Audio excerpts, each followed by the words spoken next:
This is Money Moves on VSiN, the sports betting network. What's up, people? Hope you had a great weekend. Welcome into this Monday edition of Money Moves on VSiN, the sports betting network. Stormy Bonatoni, Jonathan Von Tobel with you live from downtown Las Vegas, as always, Circa Resort and Casino. And just because it's the grind of the regular work week, we're back at it. Doesn't mean we can't have a little bit of fun. How are you doing today? I'm good, although now that I see myself on camera, I'm a little gun shy. I thought the two blues were different enough that they maybe looked like they, you know what I mean, that you could tell. Yeah. But not the case. The two blues look like one blue, so I apologize. My dress is not up to par as it is with some people here on the set. It kind of does give the illusion, though, that it's like a mock turtleneck, too, maybe. Yeah, you know, so are you a turtleneck guy, or are we anti-turtle? Well, that's a loaded question, Stormy, because here's the thing. In what way? Well, because here's the thing. Big guys, I don't think, can wear turtlenecks, okay? But the fact that I'm slimming down, you might become a turtleneck guy. You know what I'm saying? In other words, I didn't know that you gotta have a skinny neck to be a turtleneck guy. And you know, like you gotta slim down. I would argue the opposite, though, because wouldn't the cover the neck? You know, you get all jolly, you can push up there. You know what I mean? It could look terrible. The more you know. Learn things every day. I know normally at this point. I think a lot of dudes would agree with me, by the way. Normally at this point in the show, we would jump right into the rundown, but we actually do have a game that's going to get underway here in a few minutes in the National Hockey League. Red Wings and Predators about to drop the puck in a Monday matinee virtual pick'em game here. I have seen a handful of books that have moved more toward the Detroit side, which is the side that I'm on. I bet a minus 105 on the money line earlier this morning. You can still get as low as minus 107 in the market. A couple of those bigger books, though, like DraftKings and FanDuel, out to the minus 114, as far as minus 120 range, depending on where you look. Some flat sixes still available in the market for the total as well. But again, with those national books, lean more toward the over, up to 6.5 at the bulk of them. I do, like I said, I like the Detroit Red Wings in this spot. I know they're not a team I've been particularly high on big picture because of some of the underlying metrics, but you do have John Gibson back in net today. He looked great Thursday. Actually cost me a win in that when I faded them with Ottawa the other day. He was so good in that game. He's also been really rock solid on the road. 12-5, 189 goals against average, 937 save percentage, and 4 shutouts away from Detroit. I was actually really surprised to see their head coach put in Cam Talbot the other game against the Carolina Hurricanes. It felt like a natural spot just to have Gibson play again, and they didn't. Lost that game by margin. And then looking at some of the stuff here for Nashville, JVT as well. Preds beat the Blackhawks their first game back, followed it up with a narrow 3-2 overtime loss in Dallas. And so I think on the surface, you could look at that and say, okay, well, coming out of the break, they're playing pretty well here to start. But I'm not so sure. They were down midway through the third period against Chicago before they had a flurry of late goals in that one. They were thoroughly outplayed after the first period against Dallas. And so I think they're a team actually that's probably trending down a little bit right now. Plus, for as well as UC Saros played in the Olympics, helped Finland to the bronze medal, generally speaking, prior to the break, was not great for this team. So I'm just rolling with Detroit here. Get us a daytime sweat, which is kind of fun. We don't often get these early matinee games in the NHL. But we do today. Yeah, it's for what, Europe, right? They're trying to put like a primetime game on for European audiences? Yeah, it's like part of a global series, although this game is still being played in Nashville, but they wanted to be able to give a primetime game for the European audience. Makes sense. We've talked about this with basketball. I want some day games of basketball. I'll take some day games in hockey as well. My thing here would be I would like the Red Wings to lose. Very quietly, I have a little bit of a heartbeat here on them to miss the playoffs. We talked about that a long time ago when they were off that hot start. They wouldn't stop winning after that. But since right before the trade, or there's going to be before the Olympic break, we've seen them slide here a little bit. So I hope your bet gets there, but it would be nice at the end of this little road trip for them to slip up and fall on their face. One stat here on UC Saros, and so like obviously I understand what you're saying, and they can keep losing after this game. Okay. Does that work for both of us? Last 10 starts for Saros had a minus 9.6 goals saved above expected number, meaning he's let in nearly 10 goals more than the average should based on the shot volume and shot quality that has come his way. So I'm just hoping that at least some of those trends continue and Detroit can get a quick dub here in the morning. That would be a great way to start the day. We do have other things, though, to get to, a lot of them, actually. So let's set the table with what's to come over the course of the next 2 hours. It's time for the top headlines and topics of the day. This is The Rundown. So the calendar is officially flipped to March, which means the madness is coming, ladies and gentlemen, and it's officially conference tournament time. Over the weekend, we had a bunch of league tournament brackets set. The West Coast, Patriot League, Ohio Valley, and we actually have our first game of conference tournament play coming up today in the Horizon League. Yes, we have a play-in game between IU Indianapolis and Cleveland State. Riveting. And you look, the Horizon actually is really interesting. There's kind of like a clear line of demarcation between the teams that can win it. We'll draw a line of pencil under Youngstown State State, and then afterwards, you get to some of the really long shots that probably won't do it. And this includes, of course, Doug Gottlieb's Green Bay Phoenix, who are 10-1 to win this tournament. It's a really interesting league. It's actually a fun league to watch. A lot of teams that are really close to each other. So I am very intrigued. To your point, IU, Indianapolis, and Cleveland State, the two teams that are 501 respectively to win the whole thing. Probably not that thrilling, but afterwards, the Horizon League should be fun. And we do have a couple really fun games, too, that we can preview today in college basketball. Iowa State and Arizona, Duke at NC State. Lots of college basketball talk on the way because Jerry Palm is going to join the program later on this hour, talk through all of the bracketology. We'll go behind the counter as well with Chuck Esposito in hour 2. Plus, it is an Overreaction Monday, which means we've got Call Me Crazy But. Any big takes for you today? Yes, I had one in there. And I have another one as well that I forgot to write down, but I totally have one. I have a very hot take about a guy who is very heavily doubted, and I think he will prove all of the doubters wrong. Okay, well, fortunately, even if that is the only one you have, I've got plenty for the both of us today. We're going to start actually in your neck of the woods, though. Me. In the NBA, as the Spurs streak was snapped over the weekend. Shout out the New York Knicks, holding them to a season-low 89 points, 114-89 with the win on Sunday. It is also the Spurs' largest loss of the season, and it got out of hand here fast, JVT. The Knicks outscored San Antonio 44-22 to end the first half after a 19-0 run throughout the first and second quarters and just continued on throughout. Yeah, I'm not too worried about what's going on here with San Antonio, but they had been performing at a really high level. You had won 11 straight, so you're going to get that snapped. You can, though, look at some of these matchups and look into as to why maybe some of these had happened. And one of the things that does stick out at San Antonio in this game is they only shot about 27% from three in non-garbage time. Now, why that matters is they're not a team that does have a ton of shooting, Stormy, which is why Victor Wembanyama has to do what he does. And so you could foresee a scenario of this being a microcosm of eventually what maybe eliminates them in a postseason, which is a team really kind of crashing in, playing off of these non-shooters, sending bodies at Victor Wembanyama and saying, you know what, guys like Castle and others, De'Aaron Fox, you guys shoot, and let's just see if you can beat us over the course of a best of 7. And it's probably not going to be the case. 9 of 33 overall from beyond the arc in non-garbage time. On non-corner threes, they were 5 of 20. That is going to be, I think, what is ultimately the nail in the coffin for San Antonio whenever this season ends for them. Mm-hmm. Look, they're probably going to be the 2 seed. They might even be the 1 seed.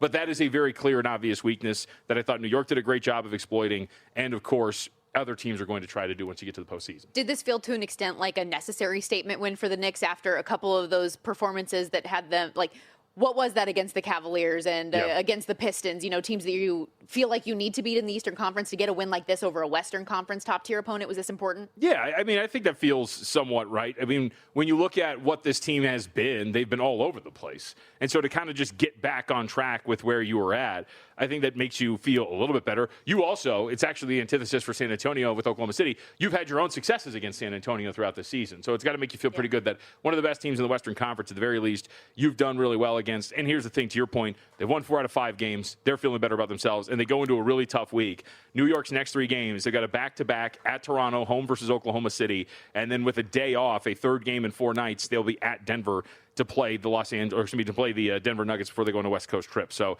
that's going to be a pretty tough stretch here for New York. We'll break down the full NBA card a little bit later on in the show, but also worth at least noting here quickly off the top, Giannis Antetokounmpo is expected to be back tonight against the Celtics after missing the last, 5 weeks with that right calf strain. Boston goes from a 7-point favorite down to as low as 4 some spots now. The total also ticked up from 215.5 to 217.5. And on the other side of that, Jason Tatum potentially back by the end of the week. Yes. Per reports. So the Eastern Conference is about to get a lot more interesting here. I can't wait to talk to Zach Cohen a little bit later in the week, as we usually do. He is, I'll paraphrase. He's very high on the Giannis-led Milwaukee Bucks, I think. Now, that I think is dependent on a playoff matchup, for example. Who would they be able to face? But Giannis makes this team better. There is no doubt. When he's on the floor, they outscore opponents by 5.4 points every 100 possessions. Their offensive rating is a 121.7. We know what Milwaukee can potentially be with Giannis out there. And as you pointed out, this team has been, as you pointed out for like the last week or so, they've been playing very well without Giannis Antetokounmpo, save for the last time we saw him. I was going to say, save for the last time we saw him. Which I've got an opinion on that a little later too.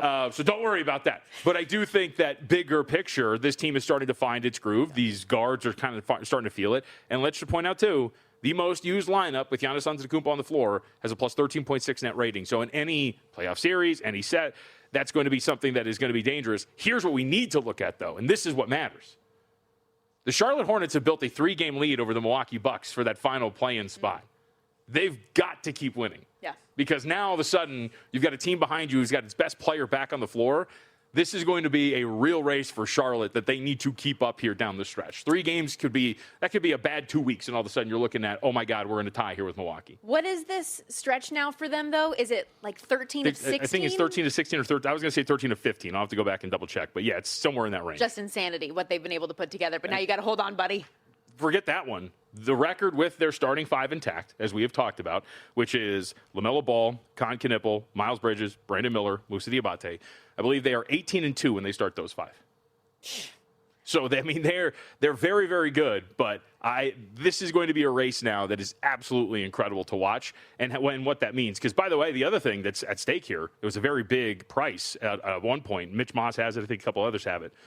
They have the best record in their division among all of their division foes, and all 3 of their other division foes are in the play-in race. So like this last month and a half is going to be something that we need to watch here for Charlotte. And speaking of the race, how about Con Knippel minus 175 now for Rookie of the Year? Cooper Flagg sitting plus 140, and this was something that we were talking about at plus 300 for a while now. And if the Hornets were able to continue winning, he's setting records for 3-pointers with what was it, at 59 games that he hit that mark. And now with the trajectory that the Hornets are on, again, he is a minus 175 odds-on number now for Rookie of the Year. Okay, we got to take our first time out of the day here on Money Moves, but stick around. So much more to come. We mentioned it. Lots of college basketball. And we got a trade this morning in the National Football League, which we will hit on coming up on Money Moves.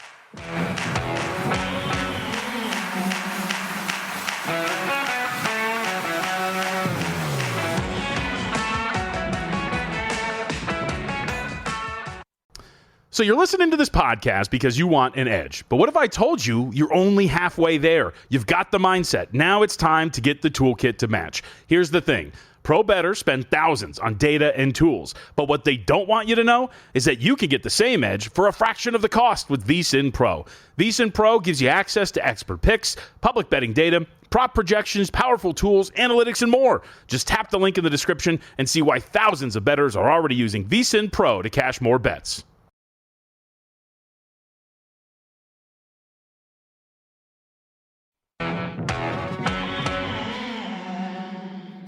You're watching Money Moves here on VSiN, the Sports Betting Network.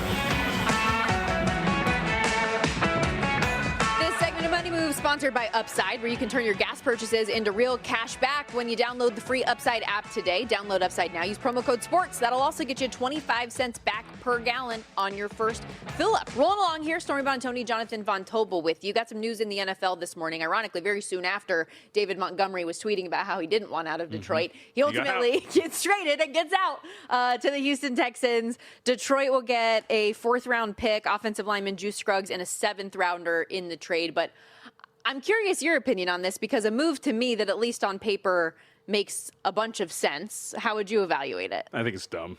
Why? Well, you think everything that I think makes sense. No, that's not true. We agree on lots of stuff. I don't understand in today's day and age. We talked about this a ton. You don't get a running back to fix a bad running game. We've said that 1,000 times. Ashton Jeanty was the primary example of that. It wasn't a no, don't draft Ashton Jeanty because he stinks thing. It was a no, dear God, he's got nobody in front of him thing. And then sure enough, that transpired.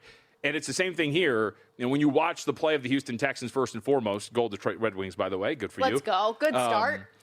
When you watch them, I watch poor offensive line play. I watch poor quarterback play, especially at the end of the season.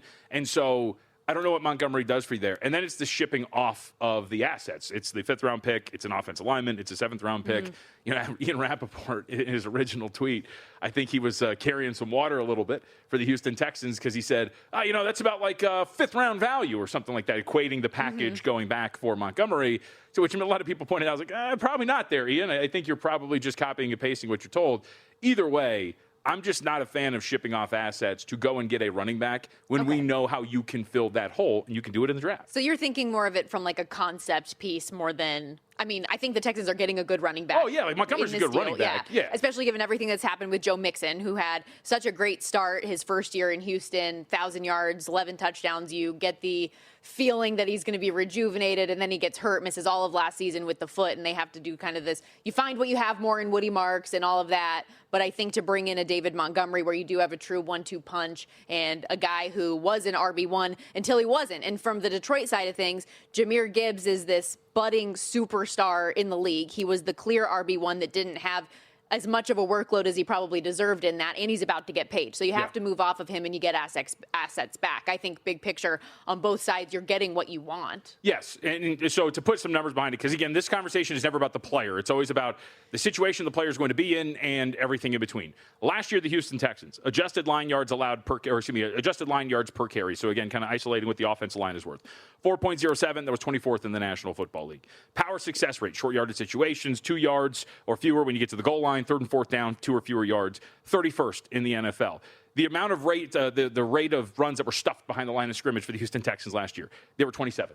So, like, all of these are intrinsic with the offensive line not being great. So that's the whole point about Montgomery. So you would hope then what comes next is some sort of investment in the offensive line in the offseason, which you can do, but I mean, you now have fewer assets to potentially do that when you're talking about the draft, and we'll see what goes going forward. But we'll see. That's, to me, is the problem here. But if this is step 1 of 7, then we'll find out. Yeah, and that's what I would say if I'm David Montgomery and I'm walking into this situation. My question number 1 would be, okay, so what's the plan with this offensive line? Because you traded Titus Howard to the Browns. You let Scruggs go in this deal. You only have 4 offensive linemen from their active roster that's under contract right now. You let Laramie Tunsil go a year ago. So they have some things that they need to figure out up front. That's a big reason why we were so critical of C.J. Stroud this past year, was because of all of the offensive line issues that they had. So what is the next step in that? We'll see. The Texans' win total set for next season is 9.5. Do you feel like they get back to a double-digit win playoff team? That defense is so good that I'm never going to doubt them again. Sure. I mean, I was feeling great last year. I had the alternate win total under 8.5. They start 0-3. I'm like, this is exactly what I was talking about.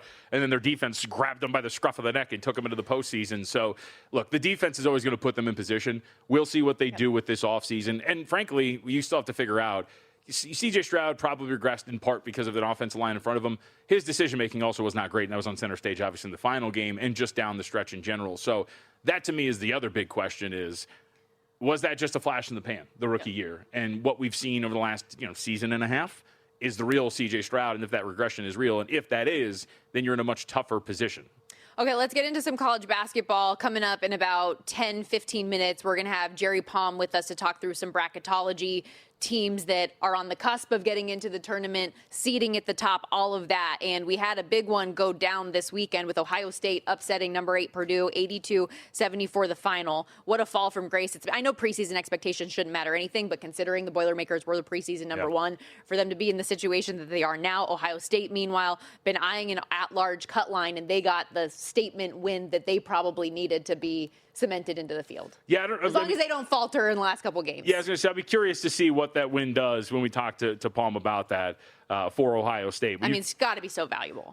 It is. Excuse me, it's valuable. And I think the important part is, as we've discussed with teams like in the Mountain West and whatnot, Auburn again this weekend, the teams in the bubble seem to be failing, which I think is good for teams like Ohio State who are trying to get a win like this while Auburn is sitting there having their coach's dad stump for them on television. Like, those are the things that I think are going to really help Ohio State outside of course, getting a massive quad 1 win here.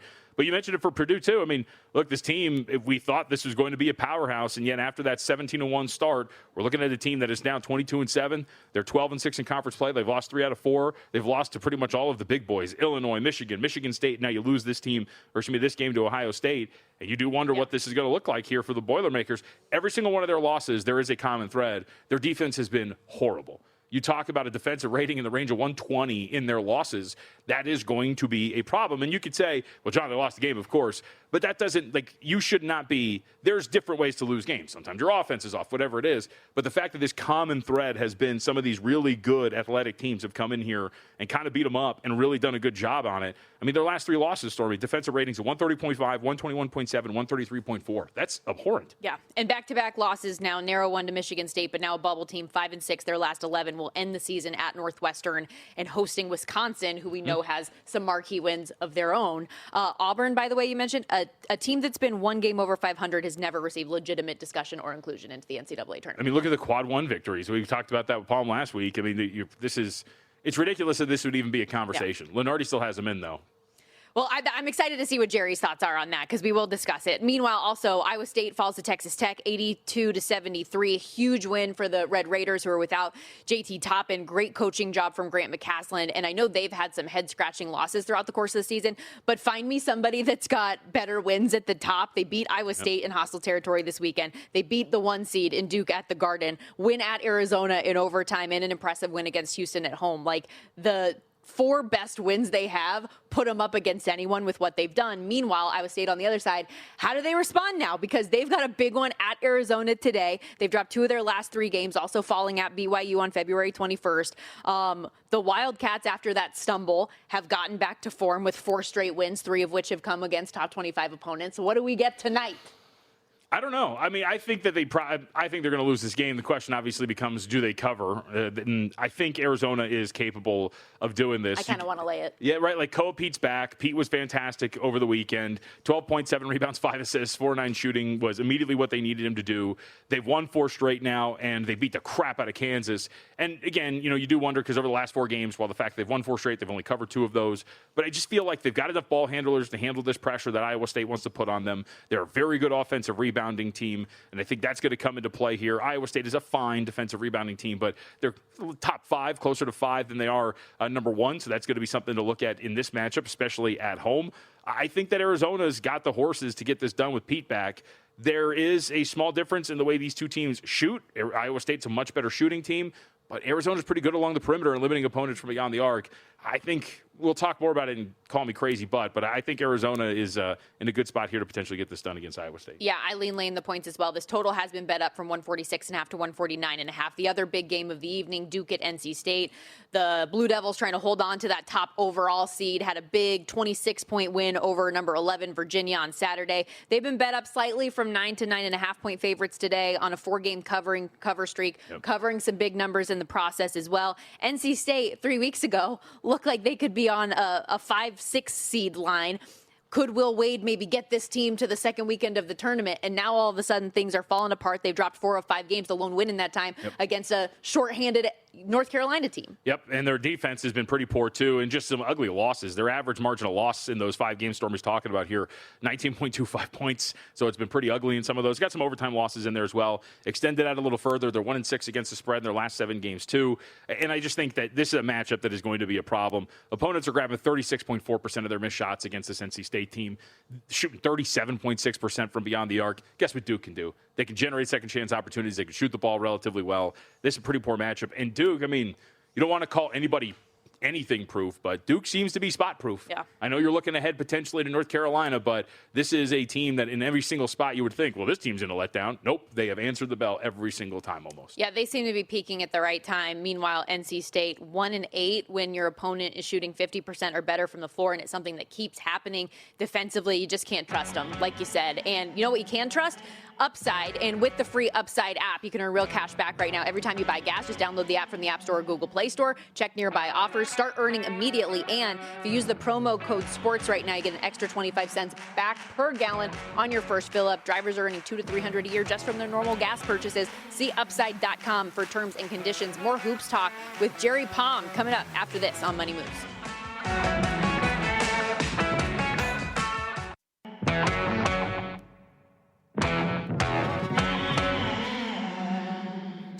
You're watching Money Moves here on VSiN, the Sports Betting Network. Is upon us as the calendar is officially turned to March. Welcome back to Money Moves on VSiN, the Sports Betting Network. Stormy Buonantony, Jonathan Von Tobel with you.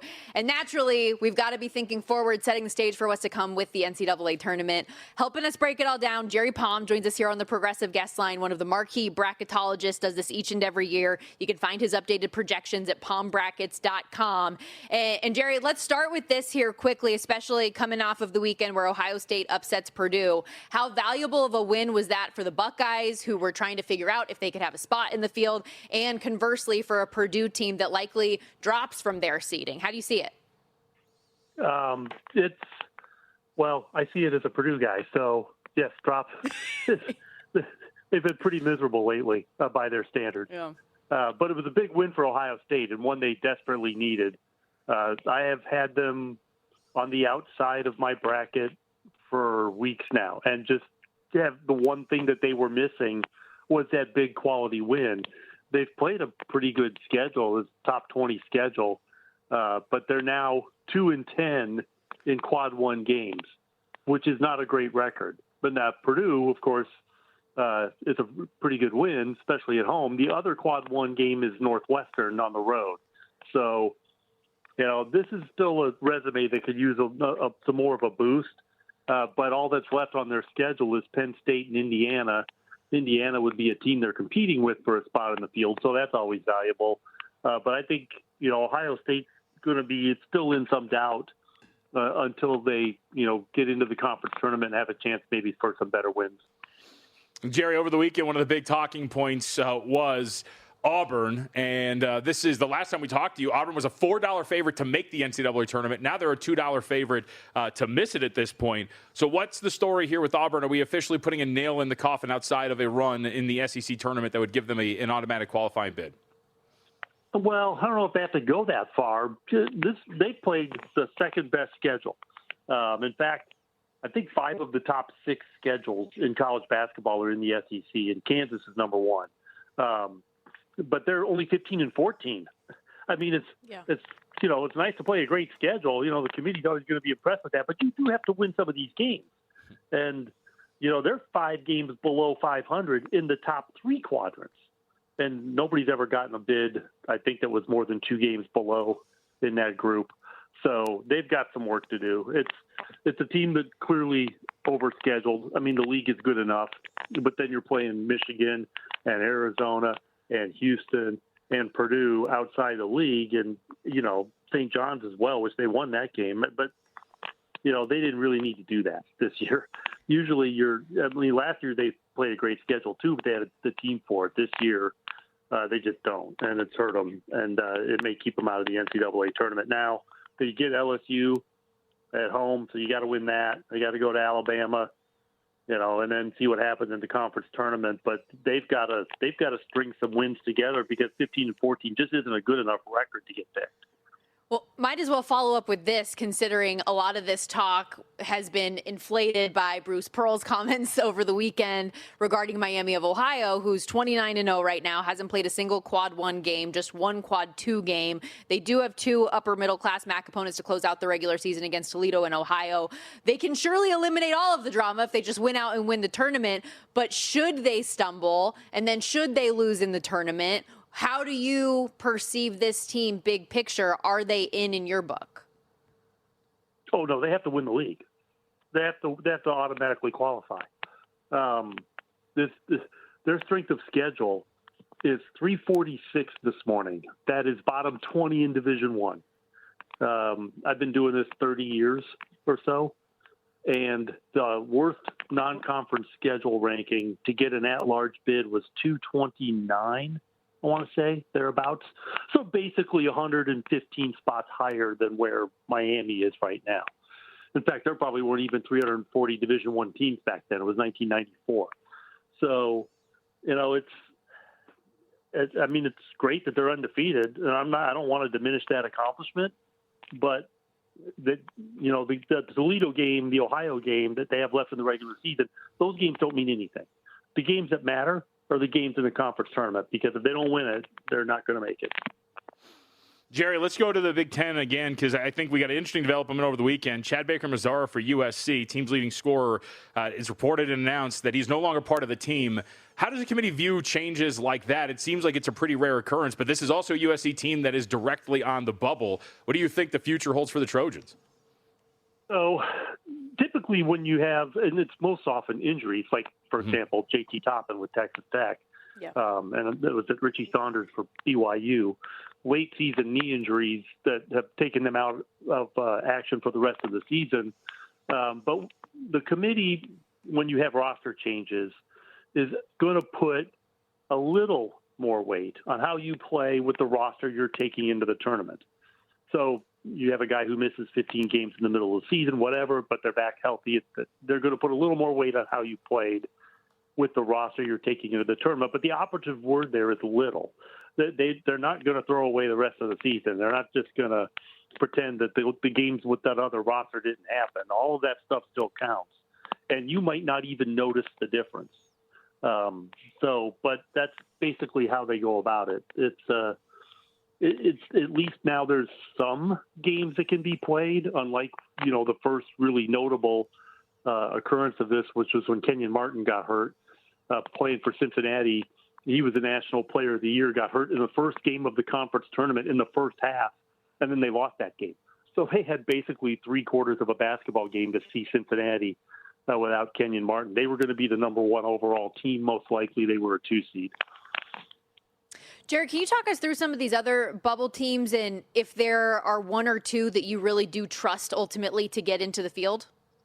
Well, you know what? The funny thing about the bubble is I don't trust any of them. That's why they're on the bubble. It's, some are certainly in better shape, like Iowa. I could still consider Iowa to be a bubble team. I think if you can still go, even if you have to go pretty badly one way or the other to get in, then I think that you're still a bubble team. But the really bubbly teams are the Mountain West teams, maybe not so much Utah State now, but New Mexico and San Diego State, Texas and A&M, both Indiana, UCLA, USC, Wisconsin to some degree is a bubble team, SMU in the ACC. It's a lengthy list of teams that could still go either way. And, what's really important for these teams is to have a schedule that gives them opportunities to play their way in. So for, USC, for example, UCLA, they're playing Nebraska. That's a great opportunity. Georgia's getting Alabama. Iowa's getting Michigan. Now, those are tough games, but, if you win a game like that, you're going to get in. A&M is going to get Kentucky this week. Texas gets Arkansas. So those are teams that have really got a good chance to try and play their way in.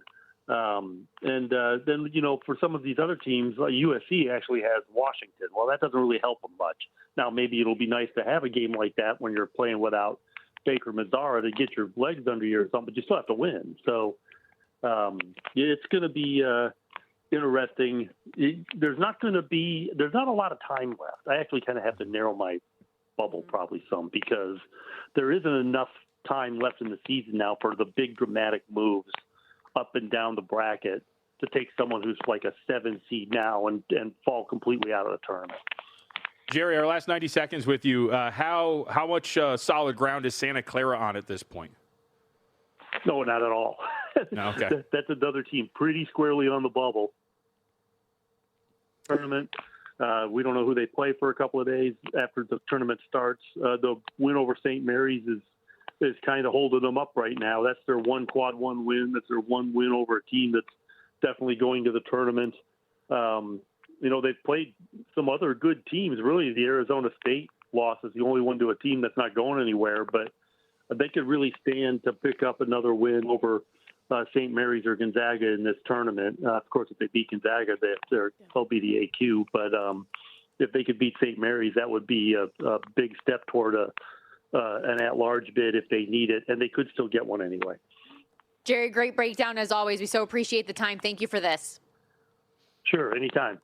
Jerry Palm. Everybody, again, check out palmbrackets.com. You can also follow Jerry at JPPalm85. Santa Clara, JVT, minus 130 on the yes to make the NCAA tournament. Even money on the no. Auburn plus 210 on the yes. If you do think some should have bet that. We talked about that when they were like minus 475, minus 450 to make the NCAA tournament. Yeah. And we had Jerry on, and he pointed out, like, hey, they're not on track to do that. Their quad one record is awful.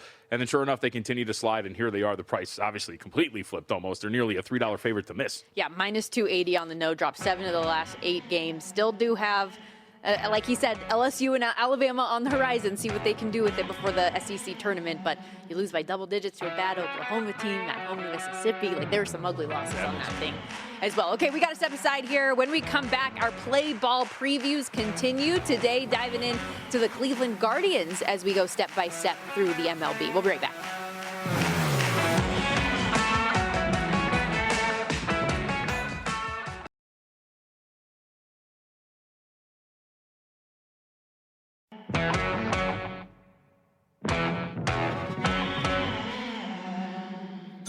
You're watching Money Moves here on VSiN, the Sports Betting Network. Back here on Money Moves, Stormy Buonantony, Jonathan Von Tobel with you. We do have eyes on this NHL matinee game out there in Nashville. Detroit and Nashville tied at 1 right now, but kind of a weird start to this one for my Red Wings play on the money line because they score first just under 5 minutes in. Looks like they're poised to go up 2-0, get called for goalie interference, so that gets taken off the board, which I didn't see the play live as it happened, but everything I'm seeing on social media is that it was probably not really goalie interference, and the just officials kind of calling it whatever they want to, essentially, when the goaltender was out of the crease and it shouldn't have been. Neither here nor there. Nashville ends up answering on a Philip Forsberg goal. So we're tied at 1 right now. The period's about to come to an end here, which, hey, if you bet the over 1.5 for the first period, cash that for yourselves, although it looked a little bit dicier than it should have. So unfortunate for my start, tied at 1. Nashville power play goal is pretty sick. So yeah, you're like nasty one-timer. I thought it was. I'm using hockey terminology, you know. I know the game. Did you see, I can't remember, either you sent it in the group chat or Justin did, so I'm not sure if you actually paid attention to it, if it was Justin who sent it, but did you see the Zamboni chicken tender thing that's going on? That's pretty cool. It looks very good. It looked awesome. It's a cool little Detroit Red Wings Zamboni with chicken nuggets in it. Looks awesome. I'm at the point right now where all that stuff looks very delicious. So I want one. You're 2 weeks in. How is the diet going? Holding We're like up? 3 weeks in. What are you talking about, dog? Really? What day are you on? On Wednesday, it'll be 21. Are you getting annoyed with the app yet? That if you don't check everything and it gives you open up the app and it's like you're angry, a loser. Yeah, is that angry face guy? No, not yet. For anybody who doesn't know or you didn't join us last week, JVT is doing 75 hard. So he has 75 days of like a lot of things, that multiple workouts, sticking to a diet, reading books, which you did anyways. So I guess that was probably easy. I'm a book reader. Always have to wear my glasses. You know? Leather-bound book, smells of rich mahogany. Right. Half moon glasses. Something we didn't even talk about earlier today. So coming out of the weekend, I think this is like one of the headlines of the entire weekend. Shane Lowry and the collapse of all collapses late at the Cognizant Classic. So I bet him. Good thing it wasn't a huge collapse for you. So I bet him top 10 and top 20. We had that conversation with Matt Brown when he was helping us preview everything last week. I know he had him top 10 as well. And obviously that comes home. He ends up tied for second. But just a brutal situation where he was up, 3 strokes, and then goes double, back-to-back holes for the first time in his career to then lose by multiple strokes. Yeah, that's tough, dude. I mean, look, he finished in the top 10, so that's great. But you talk about an opportunity. I don't like to call them chokers. I don't know if that's exactly what that was. Golf's hard, dude. And you see them collapse just like that. That was incredible to watch, especially when you looked at some of the holes. I think there was a great heat map on one of the final, I think it was 16. The final holes. Was it 16? Yeah. The heat then map no one had hit it in the water all day. and then there's the little white dot. Yep. But I bring this up just because I was kicking myself, and my dad, as I told you on Friday, like he came back in town and he spent the weekend with us. Living with you now? He listens to Money Moves every single day, and he bets everything we bet. And he was like kicking himself, and so was I. I was like, man, like we talk so much about Shane Lowry and all the bets that I had on him, but I'd never bet him outright. Yeah. And I was so mad. Good thing. And then good thing that we didn't. Would have been a waste of money. That's right. Unbelievable. I felt so sad, too, seeing Everything some happens for a of reason. the post-event sound coming out about his daughter being there and how nice it would have been if she could run out onto the green on 18. Yeah, it was all this. That said, let's get to happier Golf is times. hard. Albeit maybe not that much happier times as we continue our MLB preview series with the Cleveland Guardians today. Time to play ball.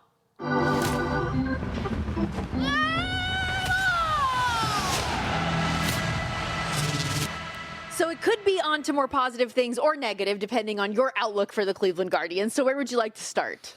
I mean, look, this is a very well-run franchise, obviously. They've always been in the mix, it seems like, almost every year. Burke had a great stat in the guide. They've only had 2 losing seasons since 2013, and one of those was an 80 and 82 year. That was 2021. So we know that Cleveland's well-run enough that they're always going to put themselves in position, excuse me, to be competitive every single year. Now, the question becomes, what is that competitive level this year? And with the pitching staff that they have, I think that that's going to be probably pretty competitive, keep themselves in a lot of these games. I mean, hell, last year, I kept making the case throughout the end of the regular season. If you remember, I was like, this team's a fraud. Like, you can't just keep winning these games. You can't just keep doing this. And then sure enough, they kept doing it all the way into the postseason. But I think when you look at their ability to pitch, they've got a relatively young staff. Average age is about 26 and a half years old. So there is room for growth. There are guys at the front end that are very, very good, and dudes that are coming back that I think will give you something a little bit more. I think that the pitching is going to be good enough to keep them in a lot of these games. The question is, are you just going to be on the right side of variance with the with the lineup that you have as you did last year? So I'm laughing because right as you mentioned, you thinking throughout the course of last season how fraudulent they were on a game-to-game basis. The second sentence of Jensen's player take in the MLB guide is, how did a team ranked 28th in runs scored, 29th in average, OPB, OPS, and 20th in home run rattle off one of the most improbable come-from-behind division-winning performances in MLB history? Unexplainable. So there you have it. You're not wrong there. When you look at the numbers for this team, though, 79.5 for the win total. We have, and it's interesting, when you go to DraftKings or you go to FanDuel, there are a bunch of different markets that you can dovetail into for any of these teams, whether it's their longest win streak of the season for the team specifically, longest losing streak, to have the longest losing streak in the league, miss playoffs, division finishing spot, which I know that's been an interesting point of conversation as we've gone through this. For the division finishing spot, 2-1 is the favorite for third, plus 250 for second. I think third is probably, it's priced that way for a reason. But when you look at the way that this division could shake out for this year, it looks like at the top it could be pretty solid. You've got Detroit, you've got Kansas City, and we'll talk about Kansas City coming up here in a little bit. Adam had some great takes on that when we talked about it on Pod to the Futures. Detroit, I expect, as we have discussed, to be very, very good. And so now, all right, where does that end you with Cleveland? Could you see a scenario in which Chicago makes such a push in this division that they actually get to third? So in other words here, I think I'd rather play third or I'd play fourth, but I wouldn't really want to play second because I personally believe so solidly in both Detroit and Kansas City that in whatever order they will be 1 and 2.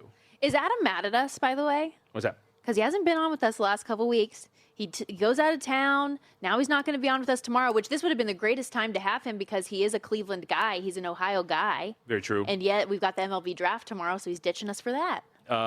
Yes, and they're also taking over our studio. I know. We'll be at Bar Canada. We're getting kicked out for that. That's okay. I like Bar Canada. I get wrapped up in the environment. I've never done a show there before. No? No. Oh, man, there's nothing like I don't want to put myself out there to, offer myself, but there's nothing like a Sunday on an NFL when you're doing those shows from Bar Canada. They're absolutely fantastic. I love it. Just packed in like sardines. So many people cheering, screaming. It's a great environment. I want to say it was the weekend I was in Lubbock that you were at Bar Canada, so you were alone there. Never alone. There's always people there. They were playing the Sigma Derby. Did you end up getting to play? Did you leave? Like, no, after the packed. show, did you hop it? No. It was packed. Ah, that's tomorrow. a bummer. We can do it tomorrow.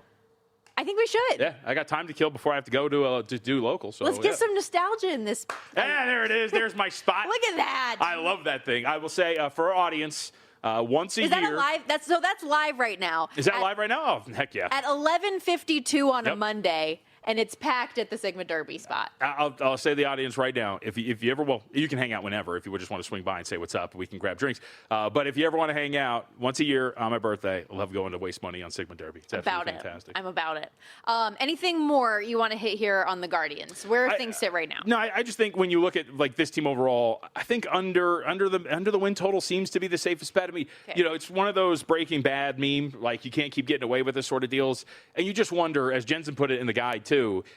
Like, will this pitching staff be good enough to, again, just keep them within a range and then they continuously just pull out some of these games by 1 or 2 runs? I just don't think that's the case. They did it last year, and you would assume that some regression is going to come this year, and that offense is going to continue to be, I think, a small issue. So overall, I just think that this is a team that's floating around like 79, 80 wins, and I'd rather go under the win total. Well, yeah, and with that in mind, so I mentioned the win total being at 79.5. That actually is down from 8.5. So it's been moving toward that direction, at least since the opener. And while I know we kind of jokingly say we're going to have to move for the MLB draft that's coming. It actually is a really fun broadcast that they're going to be putting together. The 2026 VSiN MLB Futures Draft tomorrow at 1 Eastern, putting all of our sharpest minds together. Former MLB GM Steve Phillips, Big League Arms, Lance Lynn, our guy Jensen Lewis, plus VSiN handicappers and fantasy experts, including our guys Gil Alexander, Matt Humans, Jeff Erickson. So many more. It's going to be a lot of fun. Why are you laughing? Like Adam's headshot. Where is he? I can't see. bottom Oh, he's right. in the corner. He does look very, studious, Yeah. I feel like, in that. But they're going to draft division winners, pennants, World Series champ, a handful of season awards. Should be a really fun exercise. While they're drafting, you can get the insights you need to bet the MLB season. Again, 2026 VSiN MLB Futures Draft tomorrow, 1 Eastern on VSiN, the Sports Betting Network. Okay, we got to step aside here real quickly. Wait. What? No tease.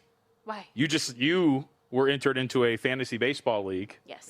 Within the last 24 hours. I'm nervous. How are you feeling? I'm nervous. For our audience, I am part of a fantasy baseball keeper league that has been going for about 3 or 4 years now. And I have hooked Stormy because one of our managers left last second, and she is into what is going to be a Well, ride. apparently I'm in for, a ride. That's Yeah. a great way to put it. Apparently, and I'm not going to name any names, the person that had this team put it in a brutal spot. She has her first 6 So- round selections that she does not have. Love that for me. Prayers up for your girl. On that note, we got to step aside. We'll be back kicking off hour 2 after this.